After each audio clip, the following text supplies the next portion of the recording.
Ry ava-malala eo amin'ny tompo fifaliana ho any miarabanao trato zao Noely izao. Na iza ianao, na aiza misy anao, na ao tokantrano ianao eo am-pianona izao, na any an-tranomaizina, na any amin'ny hôpitaly, na mipetraka irery, na miaraka amin'ny sakaiza sy ny fianakaviana, de miteny aminao izao Noely izao ary ny firarian-tso ataoko anao dia Noely-pahasoavana, Noely-piadanana, Noely-pamonjena, Noely-pifaliana. Ka tenin'Andriamanitra zay iarahantsika mihinana amin'ity andro Noely ity dia ny teny zay hozaraina amin'ny fiangonana rehetra Loterianina Malagasy amin'ity Noely ity dia ao amin'ny filazantsara nosoratan'ny Lioka 2:1 ka hatramin'ny 4:12. Lioka 2:1 ka hatramin'ny 4:12. Fa mialohan'izany dia hiaraka hivavaka aloha isika. Ry Andriamanitra ray zanaka sy fanahy masino, manatona anao izay amin'ity andro Noely ity. Fety manandaza aminay satria ianao Jesosy, ilay sarobidy tao an-danitra ny natolotra ho anay. Anangana ny fiainanay, ho mpamonjy anay, ahazahoanay fiainana mandrakizay. Raha hiara-misakafo ny teninao eto izahay, dia mangataka anao Jesosy aloha lalana amin'ny fony mpiaino. Mangataka aminao koa Jesosy anendry ny lelako, ka ianao fanahy masina no ampiteny, ka ianao fanahy masina no hiaraka aminay eto, mba hahita ny voninahitra izahay.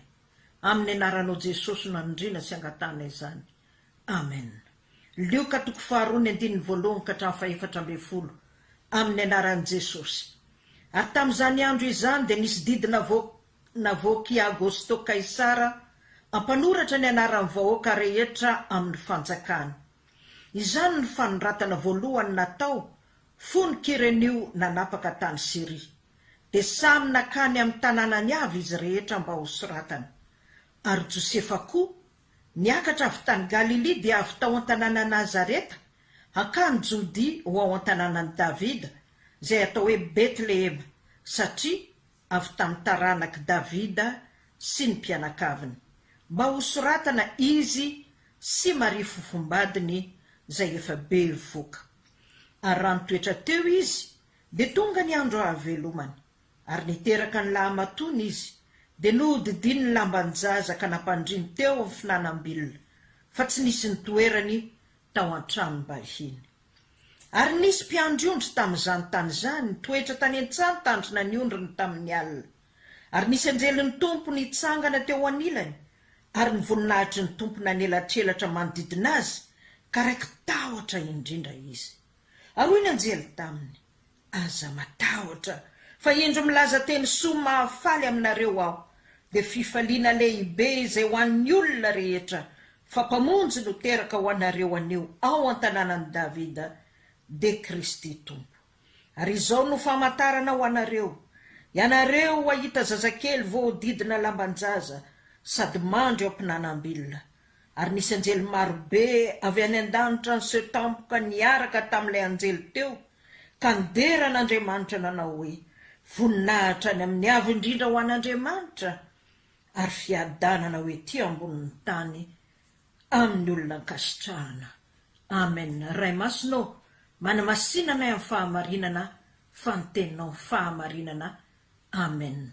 Ry mpiaino malala, ampitomboina ho anao ny fahasoavana sy ny fiadanana zay avy amin'Andriamanitra raintsika sy Jesosy Kristy tompontsika.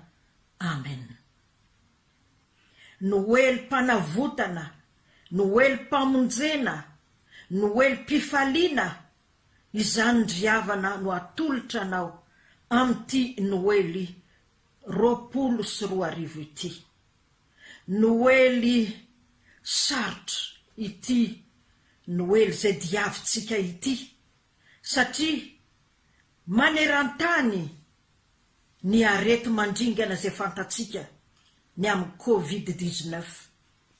Maro ny very asa, maro ny namoy, avatiana, maro no sahirana, maro no mbola marary aza tsy fantatra na ho faty na ho velona, fa izao kosa no lazaiko anao tahaka nahatongava ny anjely tamin'ny andro alina no nanelatrelatra ny fahazavana, de toy izany koa na de tahaky ny mandalo fahamaizinana aza ny fiainanao rehefa Jesosy no tonga mamangy anao, dia fahazavana no miposaka aminao, araky ny tenin'ny anjely eto hoe aza matahotra, aza matahotra, feno tahotra sy tebiteby mandrakariva mantsy ny fiainantsika riavana, fa hoy ny anjely aminao aza matahotra, fa indro za milaza aminareo vaovao mahafaly,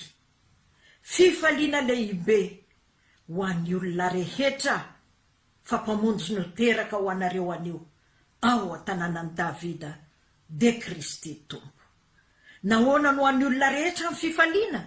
Satria tsy ho an'ny jiosy irery Jesosy, tsy ho an'ny jiosy irery ny famonjena, fa tonga Jesosy ho an'izao tontolo izao, fa toy izao nitiavan'Andriamanitra izao tontolo izao, ary ao anatin'izany ianao no meny ny zanan'lahy tokana mba tsy ho very ianao raha mino azy, fa hanana fiainana mandrakizay.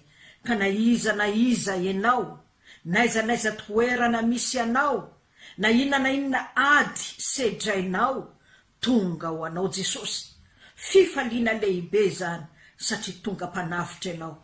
Kristy no anarany, zany Kristy zany de midika hoe Mesi, zany hoe voaositra Andriamanitra izy ho faty sy hitsangana amin'ny maty, hanavitra sy hanavitra anao. Ka mifaly riavana, tsy misy fifaliana lehibe noho izany, satria efa tonga hoy Jesosy hitady sy hamonjy ny very. Taiza moa Jesosy riavana no niteraka, tsy misy tsy mahafantatra fa tao tranomby. Raha nandinidinika ny filazan'ireo mpandinika an'izany tranomby zany de nahita fa tena toerana any anaty grotte io tranomby ny vatanan'i Jesosy io, ary ny vato no ny adina mba hitoerany omby ao, ary dia sady maizina no maimbo izany toerana izany. Riavana, na de maloto sy maimbo aza ny fonao no ny fahotana, idirany Jesosy izany mba hovany, na inona fa maimbony fahotana, de izao efa tonga le zanak'olona hanova izany, hanadio ny fo mba ho lapa hitoerany. Teto riavana, de nandihy zavatsarotra Josefa sy Maria, ray aman-drenin'i Jesosy. Raha heverina, efa samy nitenenany anjely avy izy roa reto, efa programan'i Jesosy ny ray aman-dreniny, programan'Andriamanitra ny ray aman-dreniny, atonga azy ho ray aman-drenin'i Jesosy, ary ho famonjena ho an'ny maro izy noho ny amin'i Jesosy, izay ho teraka sy hitombo ao amin'ny ankohonany. Kanefa zao dia tsy mba hoe hipetrapetraka ao Galili, hoe ao no teraky Maria, de mba ho mora ao miaraka amin'ny fianakaviana rehetra ao, fa andeha toerana lavitra, andeha ho any Betlehema, satria any no tanànan'i Davida. De mety afaka monmonina izy mivady efa inona koa ary ty manjo atsika ity, mba araky nefa programan'Andriamanitra. Andriamanitra mihitsy no nefa niteny tamintsika tamin'ny alalany anjely. Dia maninona no misy zavatra sarotra am'izao tahaka izao tao fiainantsika, tsy maintsy mandeha toerana lavitra, mandeha tongotra, mba hisoratra anarana, mila voatsiary mihitsy ny angamba ny mpanapaka, fa am'izao andro mahabevoka ny Maria izao no isehony zany. Ary tsy vitan'izany fa rehefa tonga tao a Betlehema, nandondona tahaky ny olona tsy manam-pialofana tahaky ny klosara, kanefa tsy nisy nampy an-trano na iray aza dia tany an-tranon'omby no nandeha.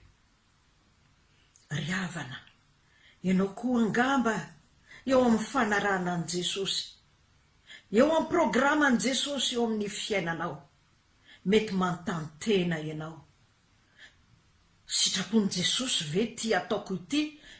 Sitrapon'i Jesosy ve zao programa zao? Sao de diso lalana ary aho, sao de manao faux pas ary aho?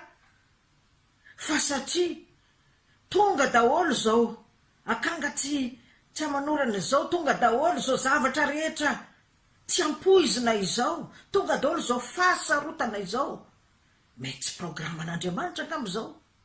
Ohatra, raha hita izao fa programan'Andriamanitra ny anambadianao andrangà na andramatoa, dia mahita olana maro ianao eo amin'ny fikarakarana ny mariazy, mahita olana maro ianao ao an-tokantrano rehefa vita ny mariazy, dia mety manontany tena ianao hoe sao mba tsy programan'Andriamanitra ary ity?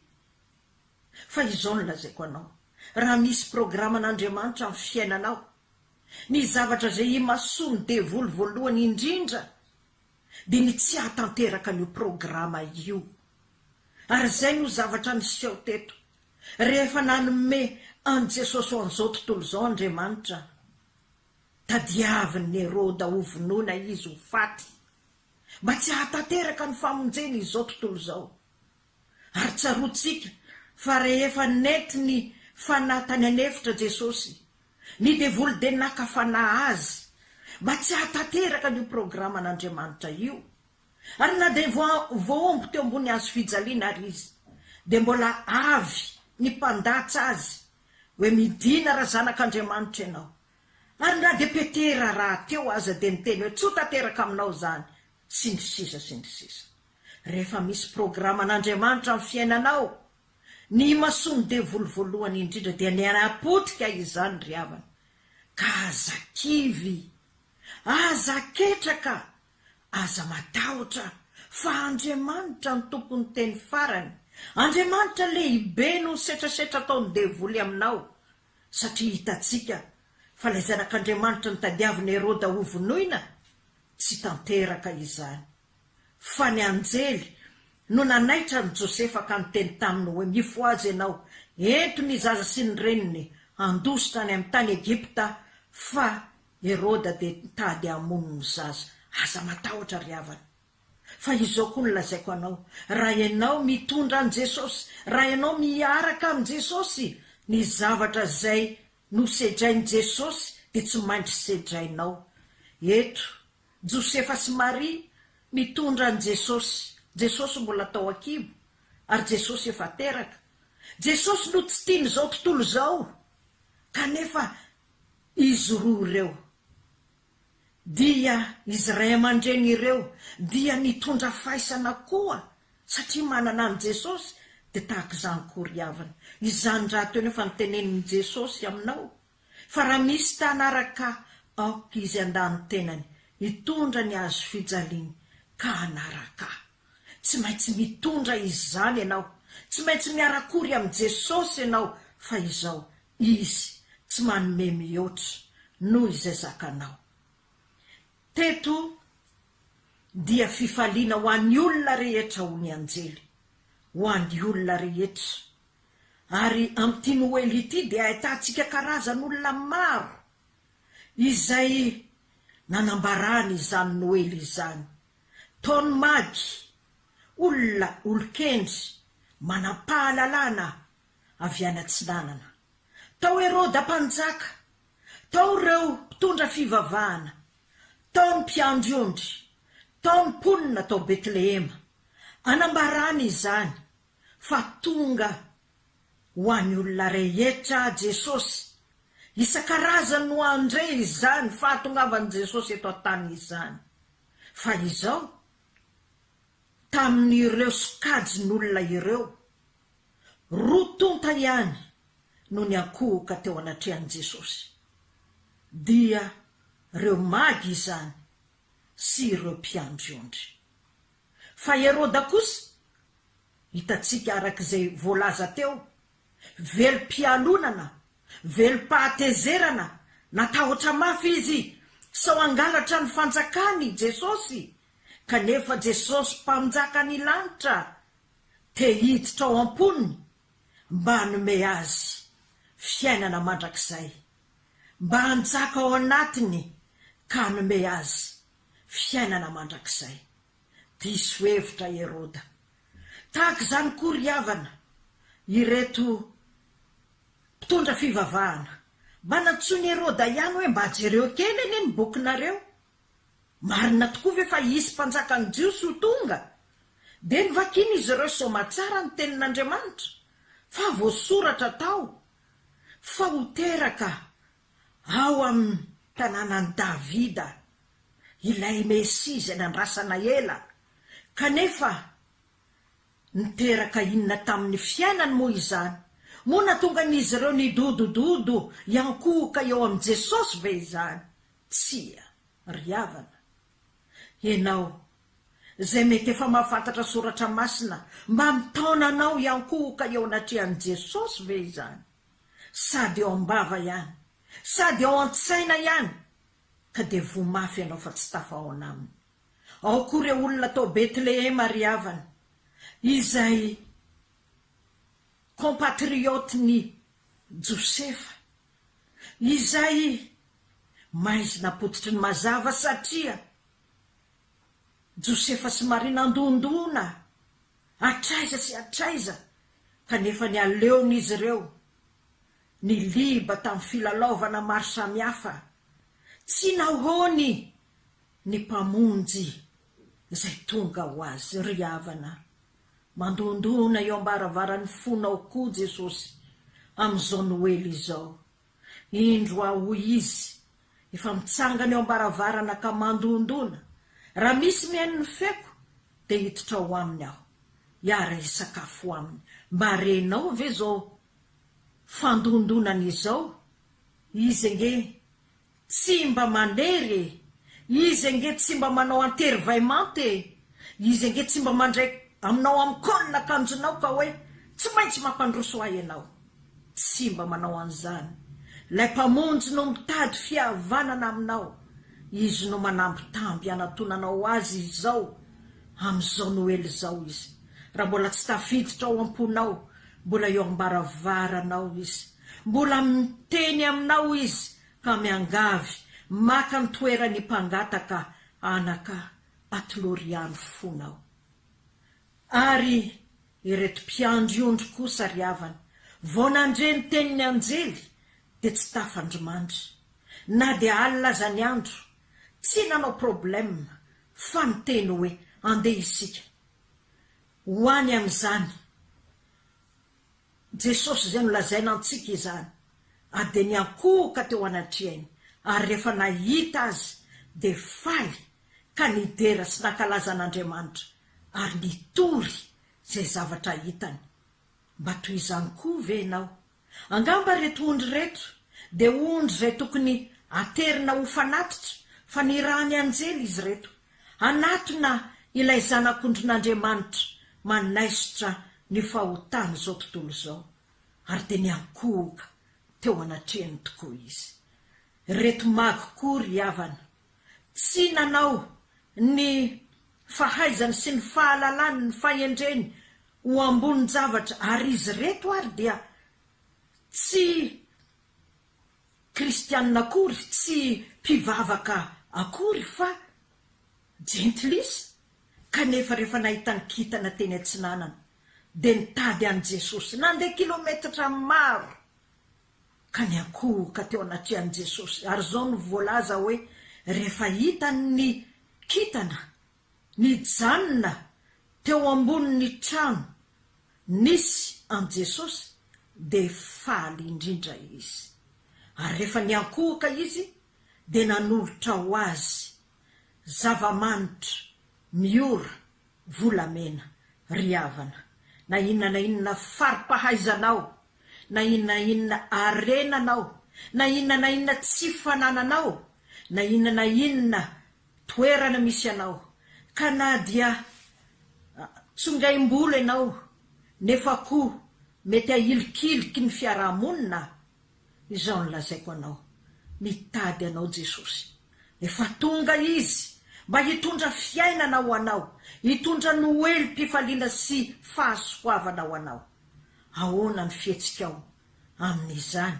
Fa ireto magy ireto ny ankohoka, tsy nataony sarobidy ny mahatoera manamboninahitra azy, fa ny ankohoka izy, ary nanolotra zay sarobidy teo amin'izy.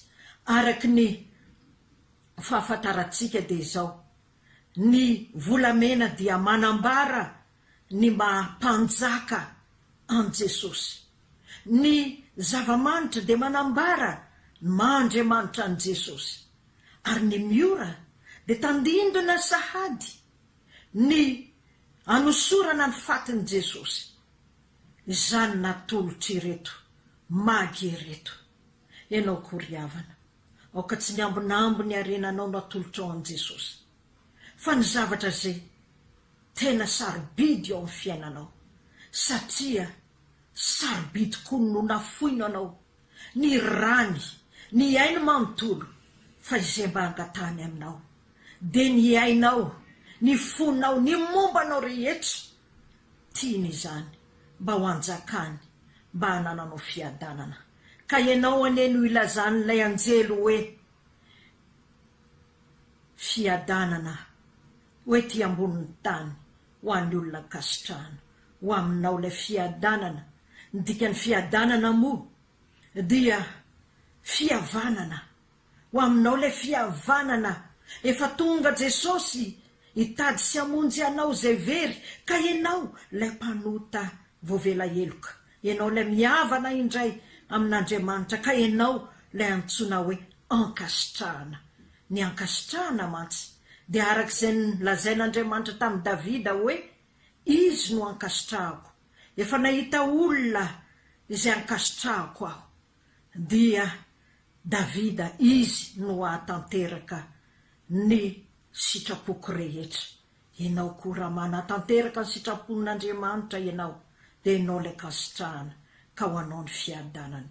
Voninahitra ny ho an'Andriamanitra ray zanaka sy fanahy masina, zay fa azy hatramin'ny taloha ankehitriny ho mandrakizay, fa ho anao kosa izay mandihy izao noely fa 24 izao, ho aminao aneny fiadanana, ho aminao aneny fahasoavana, ho aminao aneny fitahiana, ho aminao aneny fifaliana. Mbola hivavaka isika.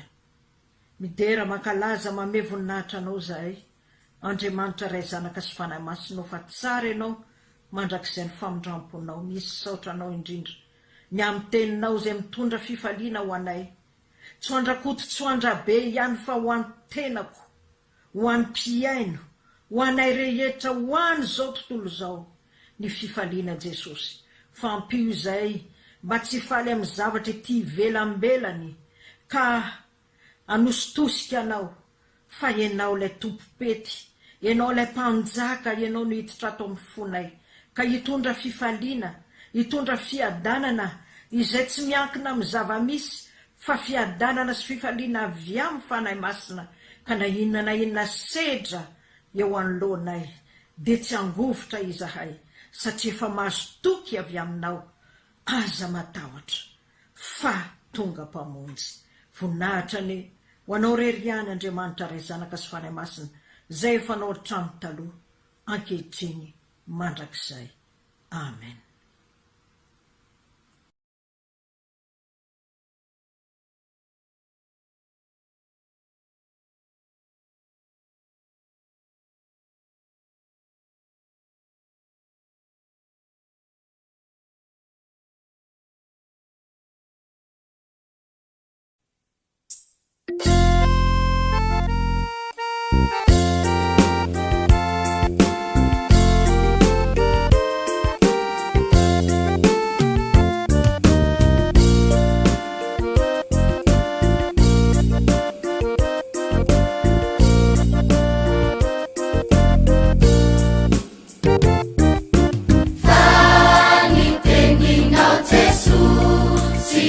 Fanilo kursi fana zabana ni tumju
Sanganariziuna kamiha Zava-patunga ny fahazavana Voninahitry Jehovah betsaka miposaka minao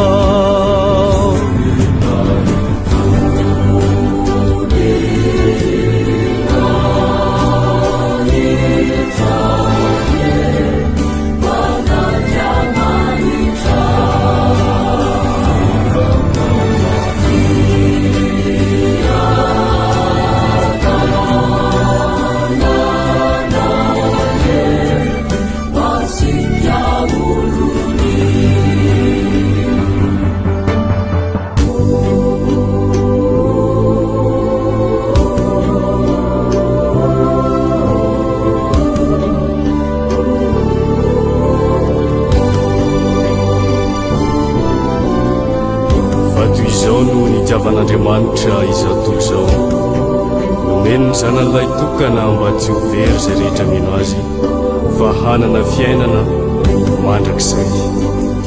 Amen.